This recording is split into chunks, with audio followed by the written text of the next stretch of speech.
Hi guys, it's Sophie. So today I'm doing another haul. I know, this is the third haul in August. Yeah, I bought a lot of books this month and my TBR is definitely showing it, but I'm so excited to show them all to you.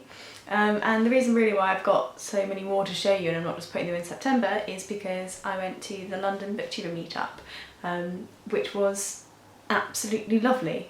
I'd never met any of these people before, and probably similar to you guys, I've watched people's channels for a really long time, and you feel like you kind of get to know people a little bit when you watch their videos. And it was just so lovely to meet the people in person, and I can swear that they're all just as nice in person as they come across on camera, and everyone's really welcoming and lovely, and I was one of the sort of new ones there, but I didn't feel sort of left out or on the edge at all. I felt like I was part of the same group, and that was really, really lovely. It's a really nice experience for me. I don't do stuff like that all that often. So obviously we went book shopping. I vlogged a little bit, but it's like a little bit. So I'm going to try and do like a voiceover thing, giving you some idea of the day, and then I'll go into the books. But if it doesn't work, I'm sorry, we'll just have to go straight with me just chatting at you, I'm afraid. I'm not the best vlogger in the world. I should try and do it more often.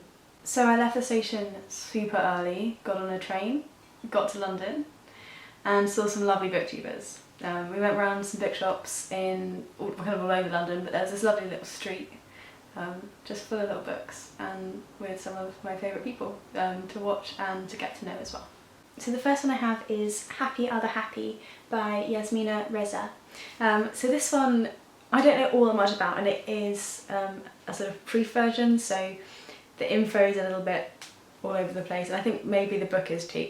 But it is a novel, I do know that much, and it's really dense, it's full of characters. You can see on the back there's sort of all those different lines connecting people up, and as it says at the top, one novel, 18 people, 18 lives. So the book itself is sort of set up a little bit more like short stories. So let's have a look. So like you have each character, and then you have just literally a few pages of that character's sort of storyline, and then you jump into another character's storyline. So it could potentially be a little bit confusing, but I think it should be fun. It's all around sort of relationships, particularly marital relationships, and the sort of trials and tribulations that come in when you're married to someone. It sort of says in the inside flap that it deals with sort of passive aggressiveness in marriage, and then it sort of contrasts that with what it's actually like being on your own at that age, so sort of the hardships of both sides. But I think it's supposed to be quite sort of darkly funny. I'd never heard of this one at all before I saw it, and it just sounded interesting in the shop. Yeah, we'll just see how I get on. It was, you know, it was really cheap in a second-hand bookshop and it looked interesting, so yeah, we'll have a go at this one. And then the next one I have is The Association of Small Bombs by Karan, Mahajan, and Mercedes picked this one out for me, and like I listen to her recommendations on screen all the time, so to have her there being like, I think you'll like this, I was automatically going to buy it. And this story sort of focuses around a car bomb that goes off in Delhi, and I believe there's some young men who are there. I think there's 3, but there might be 2. And anyway, 1 or 2 of the friends dies in the blast, and the last friend doesn't, he survives. And he ends up leaving Delhi. He goes to go to university in America, and sort of separates himself from the world in Delhi, and then later in his life decides to return back to where he grew up and where he was born, and falls in with another young man called Ajib, who is an activist in the area. And it's sort of about his life and the impact the bomb has on his life, both within Delhi when he returns and how he feels about it when he's in America, and it also sort of looks at the lives of the families of, or family of the boy or boys, I should really just check, didn't I, who died in the blast and what's happening for them after this death. So it sounds really interesting. Hadn't heard anything about it before, although I think I've seen the cover before, so it might have come up in my like Goodreads recommends. But yeah, we'll see what I think of this one. And then the next one is one that I've been looking at getting for a while, and when I saw it I just grabbed it straight away because it's not the kind of thing that's carried in sort of my local bookshops. I know we've had to order it online, I just didn't get around to it. And that one is Tamper by Alissa Nutting. And this one's sort of billed as a female version of Lolita. We follow a woman called Celeste, who is a teacher in the 8th grade. I'm not entirely sure what age that makes them, but I think that makes them 14. and she is sort of obsessed with young boys and romantically attracted to young boys. And her life is built around this sort of desire to find these young men and to abuse them, basically. And it's about her sort of engaging with this guy called Jack, or this boy called Jack, and about that whole sort of situation. It sort of mentions that Jack's father likes Celeste, and that ties in as well. And obviously Jack, as with everyone, is getting older as it goes on, and it's about her sort of chase while he's still in that period which she finds attractive. It sounds really disturbing. Lots of the girls who were there had said that they'd actually read this already, and that they found it even harder to read than stuff like Lolita because it's the female perspective. So they were all women who sort of I spoke to, but saying that it was creepier when you were seeing it from a woman's point of view. So I'm really interested to get into this one. As I say, I've been looking out for it for a while just to see what I think of it and how it compares to stuff like Lolita, stuff like Lamb, which I've read, which deals with similar subject matters in terms of getting inside the heads of these kind of people. So yeah, I'll definitely report back on this one. I'm hoping to get to this one quite soon. And then the next one's another one that I have sort of seen around a little bit and been wanting to grab, but just haven't sort of got around to it yet. And that one is Security by Gina Wohlsdorf. And this one sounds like the kind of thing I'm really going to love, and I'm a little bit nervous because it sounds like it's billing itself against some stuff I really, really like, and there's always the potential for disappointment. So it's comparing itself to Stephen King, which you guys know I love, and to Rebecca by Daphne du Maurier, which was my favourite book before I read House of Leaves. That was my favourite book from 10 to 18.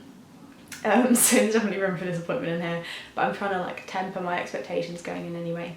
And this is sort of I guess closed system mystery, murder mystery type thing that's set in this hotel called Mandalay, and essentially its sort of main selling point as a hotel is that the residents are secure, they're looked after, and it's all about them sort of feeling safe in that place. And so the hotel has like incredible security systems, but in this security system before the hotel opens, I think, someone with malicious intent closes down the security systems, locking the staff in and begins killing them off one by one. So it's about them sort of escaping the web of the system they've built themselves and a sort of whodunit at the same time. So I really hope I love this one. This is another one I think I'm going to get to soon. I'm just kind of in the mood for something like this at the moment, and I'm going away relatively shortly for a week, and this is one I think I'm probably going to take with me, so we'll see how I get on with this one. Hopefully it doesn't disappoint me too much. And then the next one is a collection of short stories, and this one is Tales of Accidental Genius by Simon van Booy or Boy, I don't know. And this one I'd had nothing about, and I'm completely drawn in by the cover. I think it's really nice, and as well like the sides. I just think it's a really well designed book, but it sounds really interesting. It sounds really like my kind of thing. So it's focusing around people who are intelligent in ways that we might not imagine, and the ways in which compassion towards other people and the understanding of sort of the impact of our actions on other people is a form of genius. And it's also about sort of the diversity of the kind of characters and people that are within this story. I actually am going to try and find a little bit to read on the back, so I think there's a nice bit at the end that's a good soundbite. Through a range of characters, from an eccentric film director, an ageing Cockney bodyguard, the teenage child of Nigerian immigrants, and a divorced amateur magician from New Jersey, to a Beijing street vendor who becomes an overnight billionaire, Tales of Accidental Genius contemplates individuals from different cultures and races, rich and poor, young and old, reveals how faith and a yearning for connection helps us to transcend loneliness, fear and misfortune. So we'll see what I think of these. I've never heard of him before. I think I saw 2 different collections in the bookshop we were in, so if I like him there seems to be something else that I can jump into. Let me just check I'm not making that up.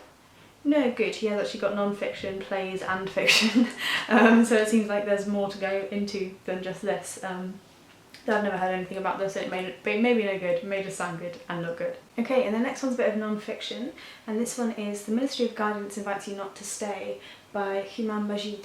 And this one sounds so interesting to me. Majd, I think that would be how you say it. It's not got the eyes in, but it's the same kind of word, so we'll go with that. He was born in Iran and was raised in the Western world, I think in America, and started a family and you know, had his life within America, and decides after a period of time that he would like to take his wife and children to Iran for a year to show them sort of what his life was like and to help them explore the culture a little bit. And it's about how difficult that is and how his country, as in Iran, don't necessarily welcome what they would see as Westerners coming into their country, despite the fact that Majd is Iranian by birth. And so it's a sort of tale of him and his battle with his homeland and trying to get across you know, what his home is like to his family who've never been able to go. So yeah, I'm really excited for this one. I'll definitely let you know what I think once I've had a go. Yeah, it sounds really interesting and a completely different take on that sort of Middle East culture again, to other stuff that I've read, and I'm just gaining more and more knowledge as I'm going through, hopefully. Gang, what are you up to? I have a small herd of men wandering around my house right now. My brother's friends are just the loudest things ever. I'm just going to wait until they're not there anymore. Sorry if the camera angle changes, you're going to have to go. And the very last one I picked up in London was Under the Glacier by Halldor Laxness. We'll just pretend that didn't happen. And it was translated from the Icelandic by Magnus Magnusson. And this one just sounds so interesting.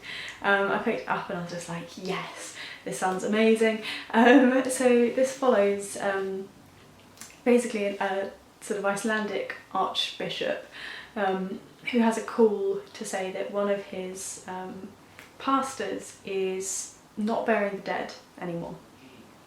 And he goes to investigate to find out what's going on and why this pastor seems to have given up on his duties.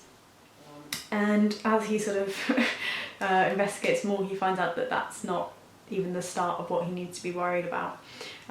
So the community and his pastor have decided that they are sort of the centre of this world in which creation is ongoing and the end of the world is near, and they're living a completely odd life. None of the women wash or bathe, and they sort of don't repair their houses because they don't think there's any point. And so it's kind of about this archbishop trying to convince this pastor that actually the world isn't ending, and that his faith is misplaced. I've never heard anyone talk about this one, but the story sounds so good. So I'm really hoping that I enjoy this one and that the writing is good as well, because the story sounds bloody fantastic to me. Okay, so this video is going to be like the longest thing ever because I have more books to show you, but hopefully that's a good thing. So I have some that I've picked up just throughout the end of the month and a couple that I've been sent from publishers, so I'll just show you the ones that I've been sent from publishers first. So the first one is a collection of short stories by Rosy Thornton called Sandlands, and I saw this one first on Mercedes' channel and just thought it sounded interesting. And these are short stories all based in Suffolk in the UK, and they're sort of based around that sort of rural life and very much focused around Suffolk. And whilst I don't know Suffolk very well, I don't know that I've ever even been to Suffolk. Maybe drove through, but I don't think I've ever been. That's really cool to me. I really like rural stories because that's where I grew up. Obviously I love reading story sets wherever, as long as it's a good story, but I do have a bit of a soft spot in my heart for rural stuff, just because it reminds me of where I grew up. And just on a slight side note, I've not managed to find many things that are around Somerset, Devon, Dorset area besides classics. If you know of any sort of contemporary writers that do really nice either short stories or novels that are centred around the southwest, I'm really interested to just find that out. I'm sure I could have a proper research, but just while I'm on it, if any of you guys already know, then just tell me. But yeah, so this one was very kindly sent to me by Sandstone Press, and I'll let you know my thoughts once I've had a chance to read. I think it's out already, let me just have a look. Yeah, it's certainly a finished copy, so I would assume it's released. If it's not, then I'm sorry, but I'm pretty sure you can probably pick this one up now. So the next one I was also sent kindly by Sandstone Press, and that one is The World Is Elsewhere, My Life in Cuba and Other Places by Chris McKeever. And this one follows McCullers' life. To some extent, it's not sort of memoir, but specifically his work in developing countries and his work with Save the Children. So he was the country director for Save the Children, and his this book particularly focuses around Morocco and Cuba, but I think he's worked in lots of different countries doing very similar kinds of work. Egypt as well, I think it said on his author bio or somewhere else he's worked. I don't know if that's in this book or not. And it's just talking about his experience helping people in these situations, and the difference between what was shown on TV and in the media and what these countries are actually like. So it sounds really cool, and there's a little quote on the back that I just thought was brilliant, and I'll share that with you. We were in the middle of hurricane season and one was brewing. Should I be concerned? I asked the hotel receptionist. Of course not, she replied. Fidel is in charge.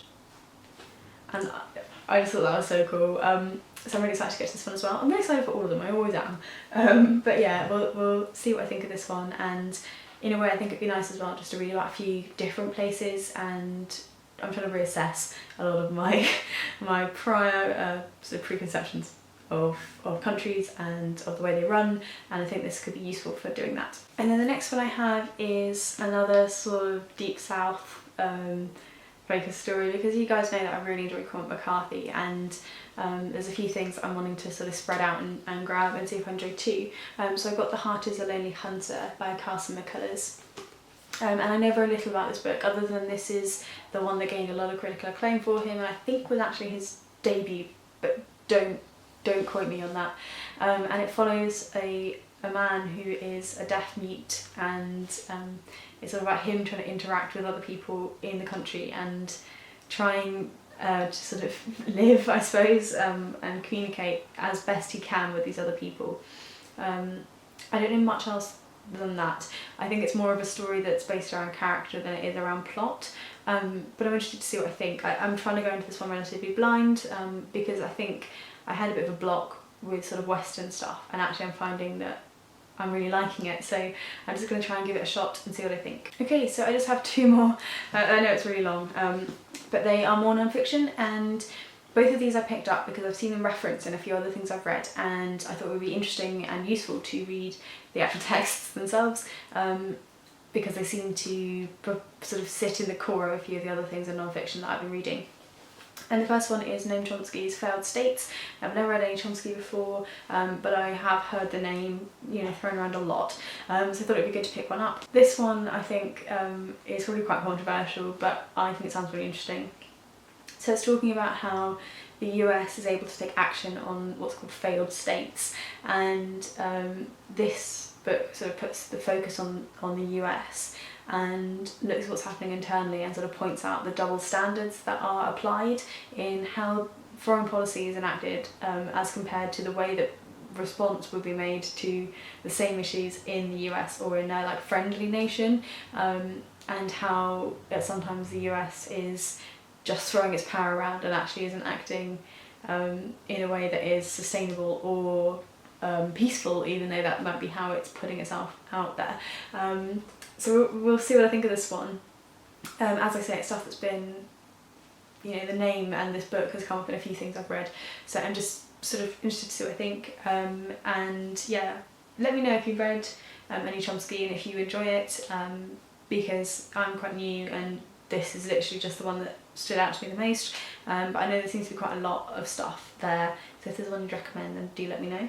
And then the next one is on a very similar vein, and this is The Shock Doctrine by Naomi Klein, and this one focuses on similar issues, but specifically on the profits that are made when we engage in war, and why countries might not necessarily have the best motives for entering into conflict, and for getting involved in things as we might want to think they do as citizens of those countries. So it mentions Britain and the US specifically as countries that are engaging in this, and I don't know sort of how I feel about this yet. I think it's a really interesting one for me to read, because that's not how I would feel the UK would act, but I also know that sometimes it's a harder pill to swallow and it's your own country and you still need to look at it and figure out what's going on.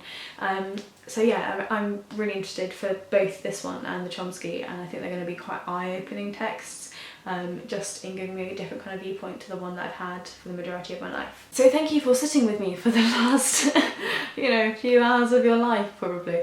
Hopefully you've enjoyed this. As you can tell, I've got quite a lot of books to be getting on with. And reading, so there likely won't be a haul in September. Well, there will be. There'll be. I'll just have my Man Booker haul. I'm probably not going to have a full separate haul because I think I've got 20 books now that I own and I'm yet to read. And I like to try and have it at 0 at the end of the month, so essentially I'm a month ahead of schedule in terms of buying, so I'm just going to read for the next month. I'm not going to try not to buy anything. It's not a strict book buying ban. I expect there'll be a couple of things that sneak in, but don't expect anything massive like we've had this last month. I hope you're well. I hope that somewhere in the big pile of books there are some things that you can be interested in. Do let me know down below if you are interested in any or many of the books that I've mentioned.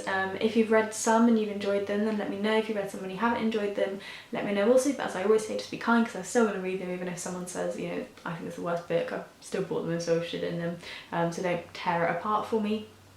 But yeah, hopefully you are all well, and I will see you soon. I'm going to be checking on my Man Booker reviews, so I'll see you probably in one of those videos next. Thank you so much for watching, and I'll see you soon. Bye bye. There's a term, people call it self-care. And really what that means is being able to look after yourself and things you can do to help your mental health.